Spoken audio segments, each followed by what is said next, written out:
Hello guys and welcome to my new video, and today we're going to be ranking the best Pug healer when it comes to Mythic Plus content in the War Within beta. I've spent so much time testing beta and most of my 99% of my keys were done in Pugs, and this is a culmination video based on all of my experiences so far. Again, a mandatory disclaimer before I do any of these videos: I felt comfortable about ranking healers right now because we're not looking at the highest keys in the world. We're actually specifically looking at keys below plus 12. And if you're not familiar with the War Within Mythic Plus revamped affix system, at Mythic Keystone level 2 players will see their first affix, and it's going to be Kiss and Curse. It's going to be Bargain, and it's going to rotate on the weekly basis. You might see something like orbs being spawned and you need to use CC and you're going to get a buff if you do it, or something along the lines like the new affix in terms of Devour, which is Afflicted 2.0, where players get debuffs on them. You either need to heal them up or dispel them. All of the spells work, so classes who don't have a dispel are going to be punished, which I'm not sure if this affix is going to make it to live servers, but this is what's testable right now in the beta. And there's a bunch of other affixes, but that's the whole point of the video. I want to look at each healer in terms of how they can help with these affixes, how they can synergize with the group, how you can help out a Pug group that might not use defensives, might not use interrupts or stuns, which healer has the best ability to carry these type of groups. And we're not looking at keys 12 and up, because Blizzard basically deemed that any key that is 12 and up is going to be a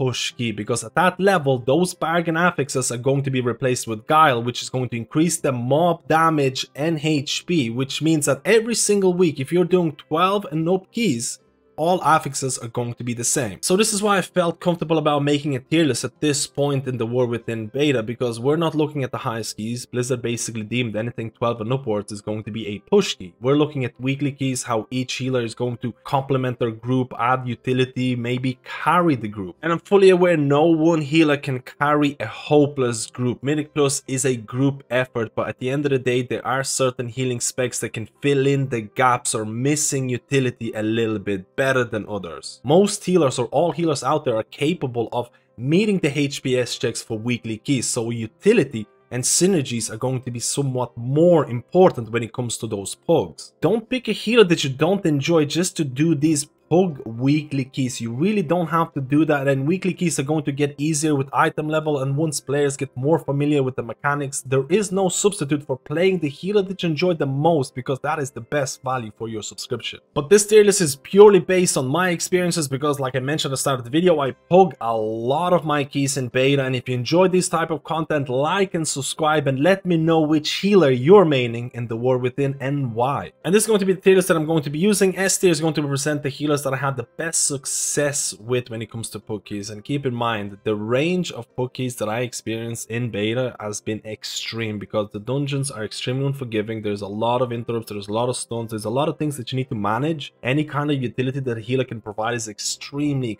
important, especially if you don't trust your group to do the right interrupts, the right stuns. And the first healer is going to be Resto Shaman, and I think you kind of know where this is gonna go. Resto Shaman has been a joy to play, especially in these random groups. It's an easy S tier healer, and honestly I think it fully deserves this spot, and it's actually going to be the only S tier healer because I had the highest chance of success when it comes to Mythic Plus when playing Restoration Shaman in the War Within. But why is the ranking so high for Resto Shaman? First of all, Shaman has so much utility at its disposal depending on which talent build you're going to be running.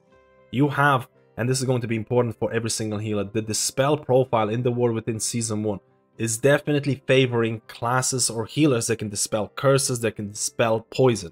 And the Resto Shaman can do both things. In terms of poison, you have Poison Cleansing Totem, which also interacts really well with something like Devour Affix. Again, Devour is kind of like an Afflicted 2.0, and Poison Cleansing Totem always had nice synergy with that. On top of that, as Resto Shaman, you have one of the best interrupts, which is, again, quite important. You're a ranged healer. Another big plus, because there's quite a few bosses and trash pack mobs where I feel being melee is a direct disadvantage.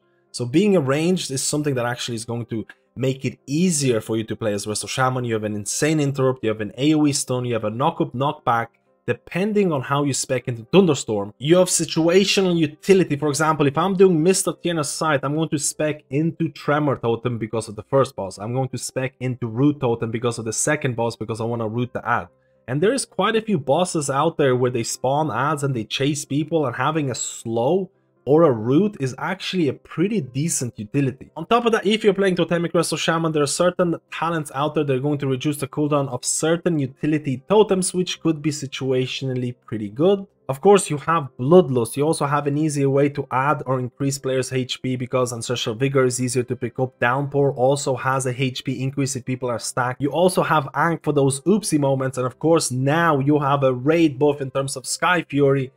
Again, there's a lot of good things that are happening for Resto Shaman when it comes to those pokeys in terms of providing utility. Some of the disadvantages for Resto Shaman when it comes to the War Within, you don't really have a dedicated tank cooldown. You can use Earth Shield on them with Earth and Harmony to provide constant damage reduction, which is honestly pretty decent. Or a lot of people still might use things like Spirit Link Totem as a pure tank defensive. Again, it really depends on the situation. I also kind of want to touch base in terms of Totemic and the mana usage. Again, it depends on how you're going to play your Resto Shaman, but I did have certain mana issues with Totemic Resto Shaman, and I would like Blizzard to address that in some ways because a lot of the other healers really didn't have a lot of mana issues. And Totemic Resto Shaman, I had to drink a lot more than others. Again, depending on your playstyle, but something worth mentioning. And also, and this is something personal, and I want to know your opinion about this.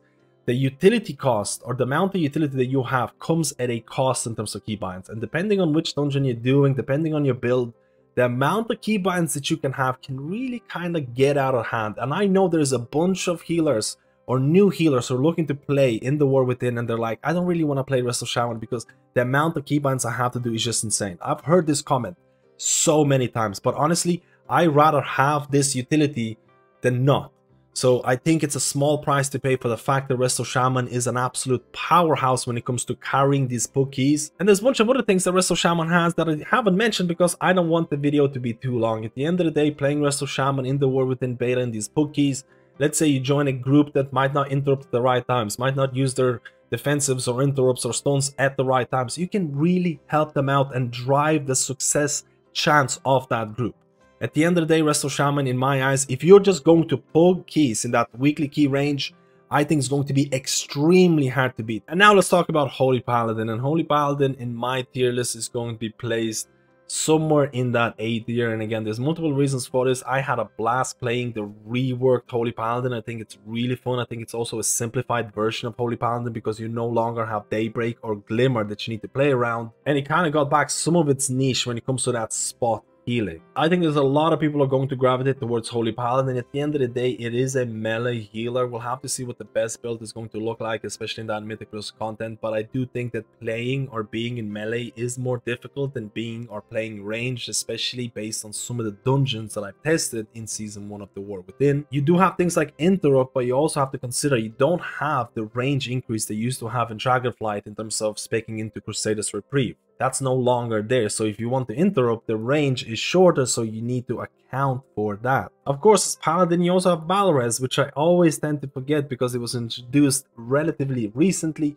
You also have a decent amount of utility in terms of Bop or Blessing of Protection, Freedom. Freedom can actually be quite useful depending on which dungeon you're doing. For example, the last boss in the Necrotic Wake, you can pre-freedom people who have this route, which is going to be relatively useful. You have things like Immunity, which again can be situationally very strong if you use them properly. Just account for the fact that it is a relatively long cooldown. You have Single Target Stun. You have disrupt abilities like Blinding Light, which is great for those affixes which spawn orbs. With Devo Aura, you're providing damage reduction, which can be enhanced with Aura Mastery, and your Dispel profile, it's okay. You can dispel diseases and poison. It's not the best one out there, but it's not the end of the world. And I specifically want to mention Lightsmith for Holy Paladin because you can provide added survivability to your players by using Holy Armament, specifically Holy Bulwark, which is going to provide an absorb on a person, a significant absorb. And I think that is worth mentioning if people are going to soak something, or maybe someone is a little bit taking more damage than others, you can kind of babysit them a little bit more. Keep in mind, this is not an indication of what is going to be the best hero build for Mythic Plus for Holy Paladin, because honestly, Holy Paladin has been receiving so many changes every single week that I'm not sure what the best build is going to look like. but it's worth noting. And in terms of my overall summary for Holy Paladin, I think it's definitely deserving of that A tier. You're getting back some of that niche in terms of spot healing. You are a reactive healer, which is easier to play than something like proactive, which will touch base with other healers later on. I am a little bit scared about some of the recent nerfs that Holy Paladin has received. I hope that Blizzard is not going to destroy the rework that it created in the War Within. You are a melee healer and you want to stay in melee because you want to interrupt. You have to remember Crusader's Reprieve is no longer there, so the range is not as forgiving as it was before. I think overall Holy Paladin is a very solid option when it comes to pugging Mythic Plus content. And now let's go to our next skill, and that's going to be Mistweaver Monk. And honestly, it's been a joy to play, especially not in Mythic Plus content, because I'm playing that Jade Firestomp, Rising Mist, that Red Crane type of gameplay, spin to win kind of mentality depending on trash bags, and it's been really fun to play. I'm going to be placing Mistweaver Monk in that A tier, but I know a lot of people might bump it down to something like B tier because it doesn't have Bloodlust, it doesn't have Balres when you compare it to other healers in that A tier. But based on my testing throughout the whole beta, Mistweaver Monk has been pumping HPS, and I'm going to talk a little bit about power here in terms of classes. Monk can do a lot of healing, and I think it's deserving of that A tier even when running those pug keys. I talked about this already, but majority of my testing with Mistweaver Monk in Mythic Plus content, I was running that healing through damage build with Jade Firestomp, with things like Rising Mist, and I think playing melee is a little bit more difficult than playing ranged, especially when you look at some of these dungeons that are happening in Season 1, and that is something that you need to consider if you're looking for an easy healer. In terms of utility that Monk or Mistweaver Monk provides, you do have Interrupt. You have things like, or you can spec into Ring of Peace. Again, Ring of Peace, a lot of people downplay the impact of this talent in terms of being great for the orb affix. Or for example, maybe your tank needs to kite. Hopefully that's not going to happen often. In terms of CC, you have Paralysis, which can also be spec'd into to provide Enrage or remove Enrage effects, which is also great. You have an instant AoE stop, which is a little bit different from your Shaman AoE stop, because Shaman AoE stop takes a little bit to kind of prime. As a monk, you also have Mystic Touch, which is basically a buff that you apply to mobs, which is going to increase physical damage taken, which again, depending on comp, can be somewhat decent, but we're not looking too much into that because it's for pokies. You can use Revival as a master spell. Again, you can use it for Devour. Again, I'm not sure if Devour is going to make it to live, but I still want to mention this in this video. And in terms of your Dispel profile, you can dispel disease and poison, which is again similar to Holy Paladin. It's not the best, but it's not the end of the world either. There are certain utility items that you lost out as a monk. You don't have Generous Spore anymore, you don't have Close to Heart anymore, but I don't think that's the end of the world when it comes to that pugging environment, because it does require people to stack around you, which depending on the comp you have might not even happen. So I don't think it's the end of the world, but there are a couple of items that you lost in terms of utility. But I had an absolute blast as Mistweaver Monk, and I think it's deserving to be somewhere in that A tier. I know a lot of people might be saying it doesn't have Bloodlust, it doesn't have Balres. Should it stay in that A tier if you're pugging? I didn't want to talk about power too much, but doing Mythic Plus as Mistweaver Monk, the amount of healing that you provide, again, it depends on your build, depends on the hero talent, depends on tuning if that's going to stay like that. I think the profile that you have in terms of the single target, the AoE healing, is quite nice. I think it's an interesting to play, and this is why I'm placing Monk in that A tier. Not mainly because of the utility, I'm also looking at power here, and I know I said I didn't want to do that, but I think it is required in this case. And now let's talk about Resto Druid, and honestly this has been so hard for me to decide, because I even end up remaking some parts of the video because I wasn't happy with my initial ranking. While this video is ranking healers based on pug performance, and in pugs utility is going to be important, so you're looking at things that prevents the damage events from happening. But you also have to look at healers in terms of how do the healers react to unexpected damage, how do the healers react to mistakes, again, people taking damage when they shouldn't. And this is why I think it's really hard for me to decide where to place Resto Druid, because I do think the utility the Resto Druid has can be good depending on which talents you choose, because there's a lot of utility items from your class tree.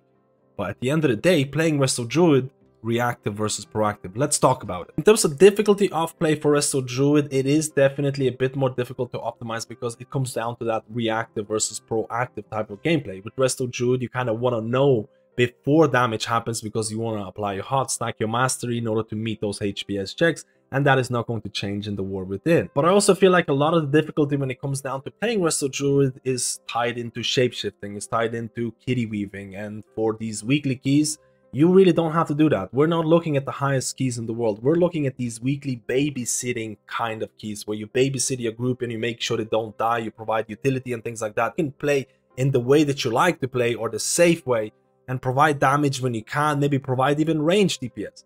You don't have to optimize kitty weaving if you don't feel comfortable. And I think this is also reflected in some of the hero talent choices, because with Wildstalker you're directly promoted in terms of kitty weaving or shapeshifting, but this is all going to depend on tuning, which is going to be the best hero talent build. And for Pug keys and not the highest keys in the world, I think it's a lot better to play the safer route, or whichever safer route is for you, because healer damage is severely overvalued, especially in that season 1 where people are learning dungeons and they just want to survive. And at the end of the day, if you play Resto Druid, you have arguably one of the strongest raid buffs when it comes to Mythic Plus content, and that is Mark of the Wild. You have a Bal Res. In-cap roar is something that is going to be useful, especially when dealing with, again, affixes where the orbs are spawning. You can use in-cap roar to get rid of them. Very, very useful. You have things like Soothe, and you can also spec into pushback in terms of Typhoon. You can use combinations. For example, with Ursal's Vortex, you can place it down, and then you can use Typhoon to disrupt the mobs, but not to displace them, so your group can still AoE them down. You can also spec into Interrupt. Keep in mind, Druid class tree has changed in the War Within. I still don't think it's perfect. I want to know your opinion about this, and maybe I'm doing this wrong, but in Dragonflight, you could have a macro where with one click,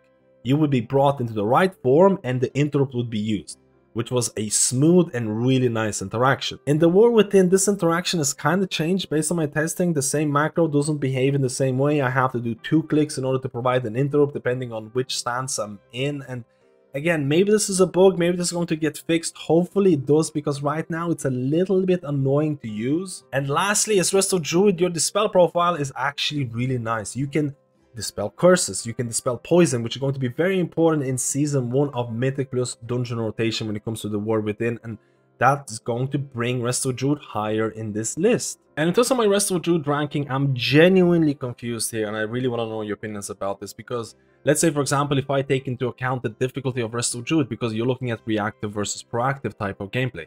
If you look at the healers ranked above here, they're more reactive in terms of they see damage happening and they're going to heal them up. With Resto Druid, you want to anticipate damage, and therefore if there is unexpected damage happening and you don't have your HOTS rolling, it might be a little bit more difficult.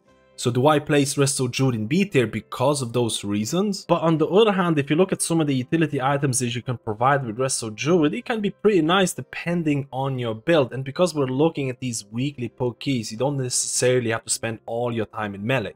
Don't get me wrong, if you spec into Interrupt, you need to play around the range restrictions with Interrupt. Where do I place it here? I think I'm leaning towards that A tier, but honestly, I might change my mind, because I think the placing for Resto Druid is extremely interchangeable depending on the player's skill level. And now let's go to the next seal, and that's going to be Preservation Evoker, and it kind of pains me to where I'm going to place this in this list, because I had the most fun. This is probably my most fun healer. I've had a blast with both of the hero talents, and I think you can provide a decent amount of utility and you can carry your group. This list is also taking in multiple requirements in terms of how easy it is to play the healer in order to achieve good numbers, in terms of providing good utility.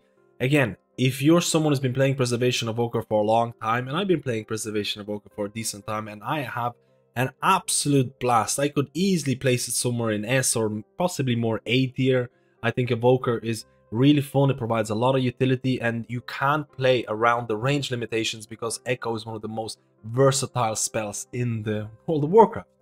But at the end of the day, if you're someone who's new, who haven't touched Preservation Evoker too much, and you're joining Pugs, range limitation are going to be extremely daunting, and because of this, I'm placing it in B tier, but let's talk about it. As an Evoker, you have decent utility because you have knockback and knockup because of drag tier ratios. You also have Bloodlust, and your dispel profile, you can dispel poison, but you can also dispel anything with Cauterizing Flame. Again, it is a relatively long cooldown, so you have to play around that. You can spec into things like Mass Enrage removal. You also have a raid buff in terms of Blessing of the Bronze, which again, it's not really comparable to some of the other raid buffs that classes provide, like Mark of the Wild from Druid. But I do want to have a special mention for some of the external defenses you have as Preservation Evoker, because you have Time Dilation, which can be excellent, and you also can have Renewing Blaze as an external if you spec into Flame Shaper and if you spec into Life Cinders. Now keep in mind, during this week, this Life Cinders talent has been nerfed.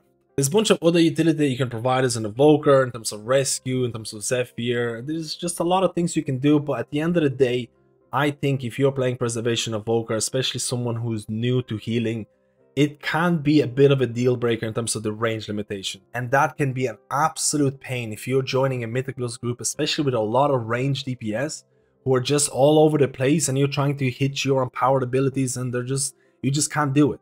Of course, you can play around this with Echo because Echo is honestly one of the most versatile spells in World of Warcraft and it is a joy to play around.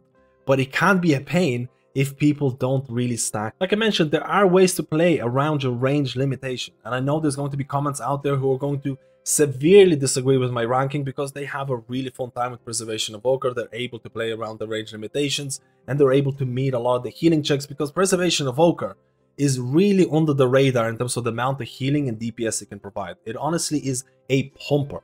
And I think the hero talents are really fun, but most of the people are going to...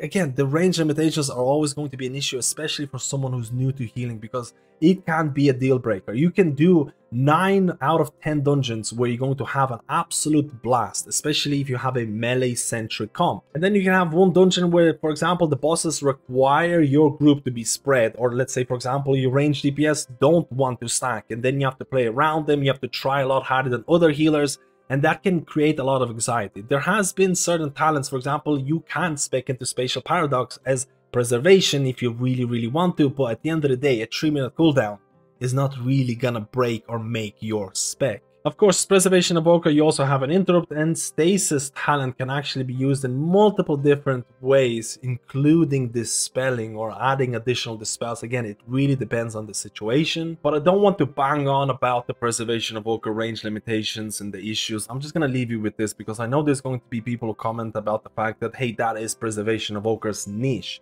It doesn't stop it from being a bad niche, especially considering that healing is already stressful. And honestly, in terms of my personal opinion, I probably would place Preservation Evoker somewhere closer to that A tier. I think it is somewhat of an underdog right now. I don't think it has the largest population out there because it is a distinct healer, but the numbers are good, the utility is decent, and we're just looking at these weekly keys.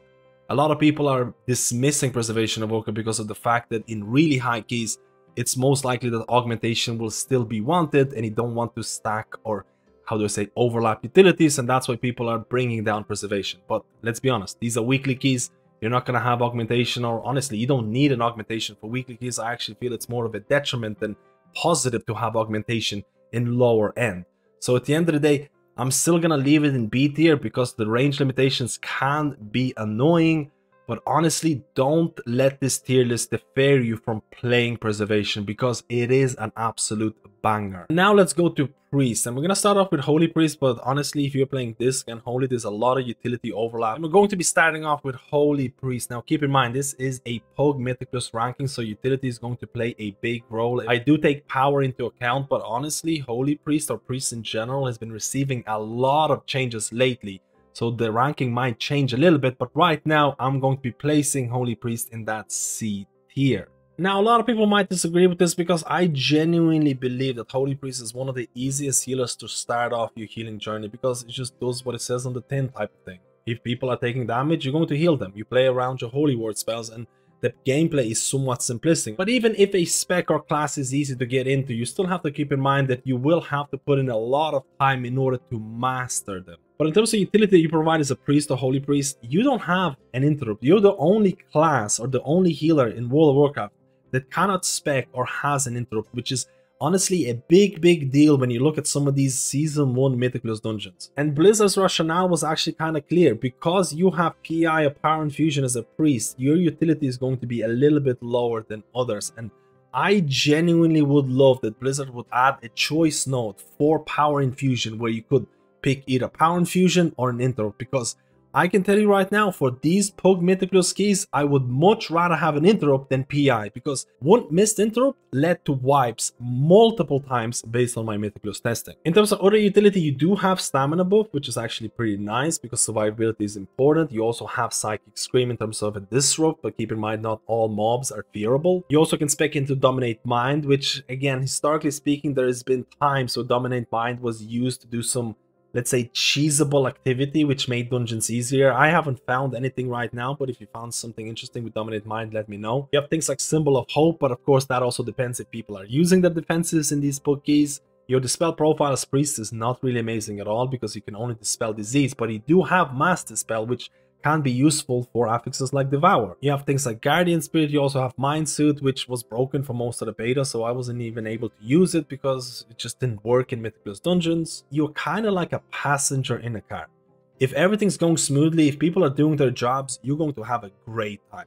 If people are not doing their jobs, it can be relatively hard to carry the key. Don't get me wrong, your success chance is going to be highly dependent on the type of key you're doing, what is the level of the key you're doing. Is a missed interrupt means that someone is going to be close to one shot. The higher key you're doing, the mistakes from your group are going to be felt more, and priest might feel a little bit powerless. But it's not all that bad. I'm mainly highlighting the point that every class in World of Warcraft should have an interrupt to promote group play. And honestly, there's been some decent changes in the last couple of weeks for Holy Priest. For example, some of the talents or 2-point talents have been converted to 1 in terms of Trail of Light, which means I get to play around with an additional point. So I've been messing around with talents like Censure just to add a little bit extra, because you don't know how toxic these Mythic Plus beta keys can be. Someone misses an interrupt, someone misses a stop, someone dies, snowball effect, everyone leaves the group, and this can happen multiple times. But you have to keep in mind, Chassis is not going to work on all mobs, and in terms of my ranking for Holy Priest, in terms of this tier list, there are arguments for it to be a little bit higher because Holy Priest is relatively easy to pick up. It does what it says on the tin. Someone takes damage, you heal them up. There's a lot of tuning going on for Holy Priest right now, and I think Blizzard is trying to bring them up because for a lot of the beta, Priest in particular was a little bit, how do I say, broken, especially for this. We'll talk about that later on. So there is arguments for it to go a little bit higher, but I genuinely believe a lot of the other healers provide a little bit more when it comes to that utility, when it comes to that Pug Mythic Plus content. At the end of the day, if you're looking to begin your healing journey, Holy Priest is a great start. It's going to show you the basics, and if you want to master it, it'll take some time, and I think that's also a good thing. And now let's go to the last hero, and that's going to be Discipline Priest. And it's not going to be a surprise that I'm going to be placing Discipline Priest closer to that D tier, because historically speaking, if you want to play Discipline Priest, Pug situations are not going to be it. This tier list is taking into account the amount of utility that you provide. It takes into account how easy it is to fix players' mistakes in terms of, let's say, unexpected damage. And Discipline historically has never been that type of healer. It's been a healer that excels in organized content, excels in a group that provides kicks, uses those kicks, uses defensives, and that is not looking to change in the War Within. Tuning for Priest in beta has been pretty bad for majority of its existence. Only in the last couple of weeks, Blizzard has really kind of paid attention to Priest, and over the last couple of weeks, they buffed Priest. They also removed some of the 2-point talents and made it into 1-point. And I think over the next couple of weeks, we'll probably see a vast improvement in Priest performance, because right now, most of the people probably making tier lists and Priests are going to be really, really low, because for most of the beta, there's just been a lot of things broken, specifically with this. But in terms of some of the utility for this, I'm not going to mention everything because there is an overlap with Holy Priest. But at the end of the day, if you play Discipline, double pain suppression is actually pretty nice. Stronger shields is also pretty nice if you're trying to prevent someone from dying. There's going to be a big burst of AoE damage, or someone's targeted with a bad ability. I think it's interesting to play around that, and also Barrier can be good if people are stacked. But one of the main reasons I place Discipline lower than other healers, because Discipline is relatively hard to play. It is one of those reactive versus proactive type of healers. Again, Resto Druid fits into that role as well, because you need to anticipate damage. You need to know when the damage is going to happen, especially if you want to optimize your pet windows. And I know a lot of Discipline Priests out there are missing their Dragonfly tier set. So as a Discipline Priest, you need to anticipate damage to some extent, and in a good group who knows how to play, you're going to have an absolute blast. But in a Pug group who is not that great, who is not using all their defensives or all their interrupts, it can be pretty painful, because if you mistime your ramp, or if you don't get to stand still and press some of the abilities, or if there's a lot of movement and you don't know how to play around that, it can be difficult. And of course, I already mentioned this, but for majority of the beta, Discipline Priest was kind of broken, and the HPS that it was doing was not really the final form. And you can see it right now, Blizzard is focusing on Priest, and hopefully in the next couple of weeks, we'll see a much more improved version. Let's talk about the summary of the whole ranking now. Keep in mind, this is looking at Pug keys, this is looking at the weekly keys. You don't really have to pick a healer for that type of content, but I can't deny that there are certain healers that feel borderline overpowered depending on which key you're doing. For example, Resto Shaman doing Mr. Tier aside, you can spec into Tremor Totem for the first boss. You have an Interrupt, which is also amazing for the first boss. You can get Root Totem for the second boss in terms of controlling ads, and it just feels like you have a significant control in that key. But keep in mind, that's only one example. Healer utility is going to change depending on which dungeon you're doing, and depending on which affixes you have to deal with, because if you're doing a dungeon below 12, you have to deal with bargain affixes, things like Devour, where again, Poison Cleansing Totem is also great. So I do believe the Resto Shaman deserves that S tier, and it is likely that you might have, for example, if you're looking at the highest keys in the world, you might have a different meta healer because you want to min-max your raid buffs. And then you might have a different healer that is great for pugs. This is why when people ask me, what is the best healer in World of Warcraft, The War Within? I ask them, what content are you doing? I placed Holy Paladin in A tier because I do think that the rework has been excellent. I think the fact that some of your niche is coming back in terms of spot healing, I think it's easier to play Holy Paladin in terms of you don't have Daybreak, you don't have to play around Glimmer of Light. And I think that is going to appeal for a lot of players who like that spot healing. Now keep in mind, I'm very scared about the recent nerfs that happened to Holy Paladin. And I really hope that Blizzard is not going to revert the good work that they did throughout beta. So I'm keeping my ear to the ground in terms of checking out what is going to happen to Holy Paladin. But at the end of the day, I still have a blast while playing this spec. And for Mistweaver Monk, I placed it relatively high in this tier list because of combination of utility and the numbers that it's able to achieve. I did talk about the fact that utility plays a large part because we're talking about weekly keys, and every single healer is going to have enough HPS to meet the HPS checks in these dungeons. It might be a little bit different for the highest keys in the world, but overall Monk has been pumping. I had a blast while playing Monk. I love the healing profile in terms of single target AoE healing. I love that spin to win. I enjoyed my Monk a lot. Now, if Monk had Bloodlust or Balres, they would be cooking. And for Resto Druid, honestly, this is a contested spot because I do look at healers in terms of how they can, or the ease of fixing other players' mistakes. And Resto Druid and Discipline Priest, they're proactive healers versus a lot of the other healers who are reactive. I'm also fully aware that a lot of healers in World of Warcraft have proactive elements to their gameplay, but certain specs depend on it more than others. So as Resto Druid need to anticipate damage before it happens, which can be troublesome for a lot of players who are starting their healing journey for the first time, or players who join pugs and players that are taking unexpected damage. So should I place Resto Druid a little bit lower in terms of B tier, or should I keep it in A tier because it still provides a decent amount of utility? Again, you don't have to, I talked about this in the Resto Druid section, you don't have to spend your time in melee, optimize your DPS, because healer DPS is not as big of a deal, especially in these weekly keys. But if you do play with Interrupt, you have to respect the Interrupt range. For Preservation Evoker, it pains me to place it in B tier because I think Preservation Evoker is extremely underrated. It is the underdog of the War Within. If you played Preservation Evoker, you know you can pump numbers in terms of damage and healing, and it can be really fun to play around. But if you're someone who's new to healing, if you're someone who's looking to pick up a relatively easy class that can do really well, I think the fact that Preservation Evoker has to play around the range limitations and your success chance might depend on your group comp, it can be really awkward. I really don't like that certain bosses might promote spreading and then it makes you work double as hard because you need to play around people and people's range. So I think it's safer to place Preservation Evoker in that B tier, but if you're someone who's confident with Preservation Evoker, I know you are fully aware of the fact that Preservation Evoker should be at least in that A tier because you can really carry your groups if you know how to play. And lastly, let's talk about Priest in terms of Holy Priest and Discipline Priest. A lot of the utility is going to be overlapping, and I'm not going to sugarcoat this. There are utility issues that Priests have, and that is mainly stemming from the fact that you do have PI, and Blizzard mentioned that because you have PI, you're going to lose some of the utility items. I would love that something like PI would have a choice node between picking Power Infusion or an Interrupt. In these pug keys, I would always pick an Interrupt. And then if you look at some of the things that Priest is missing, especially in this weekly pug type of content, you don't have a Balres, you don't have Bloodlust, you don't have a dedicated Interrupt. Your dispel profile, you can dispel diseases, and you do have mass dispel, which can be situationally strong. But you also have to acknowledge that Season 1 Mythicless dungeons do favor curse and poison dispels quite a bit, and then you combine the fact that for majority of beta testing, Priest was relatively broken in terms of tuning, especially Discipline, who still has a lot of bugs.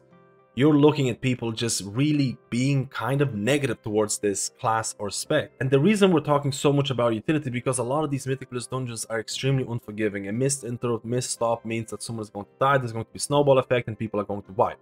This is, again, in beta, people are just going to leave, but on live servers, I think people are still going to attempt to finish the key. And in terms of the utility, in Dragonflight, if you look at some of the meta comps in terms of meta tanks, Vengeance Demon Hunter would usually handle majority or a lot of the group's crowd control. That might not be so relevant or true in the War Within, because there's been class changes, there's been class nerfs, and we'll have to see what the best tank is going to be, what the best group is going to be. So utility, or every single person providing utility, is going to be an important aspect of your group's success. And this is why I'm being somewhat negative when talking about certain healers or specs. And of course, people already know this, but if you're pugging content primarily, Discipline Priest is not going to be your best option, because Discipline kind of thrives on organized content where people use their defensives, where people might have additional interrupts or groups that play around your missing utility. So the general consensus of this video is take this tier list with a pinch of salt, because it really depends what type of content you're doing, depends if you have an organized group. Again, this is looking at pug content, this is looking at your worst case situations in terms of trying to carry the groups. I'm fully aware that no healer is going to carry a terrible group, but certain healers are going to certainly try. So guys, let me know what your tier list is going to look like. Let me know which healer you're maining in the War Within and why. And if you like this content, like and subscribe, and I'll see you in my next video.